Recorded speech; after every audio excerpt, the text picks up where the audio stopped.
lâu cả đây suy lung lên hi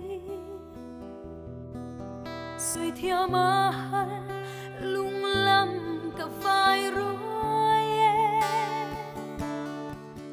cất to năn lăn biết thu dòng tê thìn lai anh cha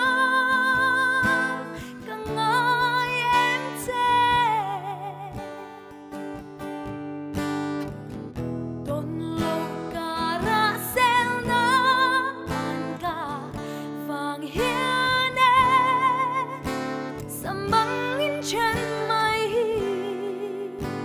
cả lao chi cả đi đủ la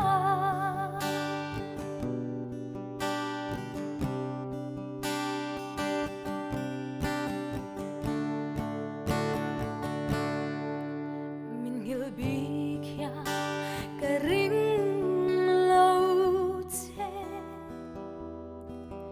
yên căn nè cả thiên lại mình em tu sắc mẹ tâm ni căng ngang lê lê cả ngài vòng vòng che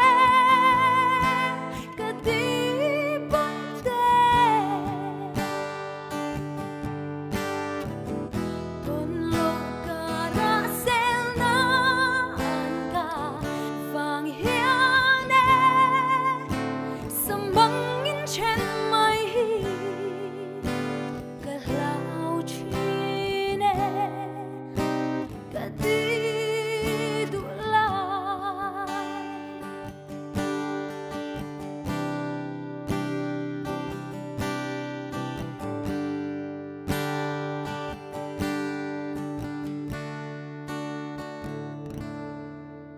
chuan dài rèn hi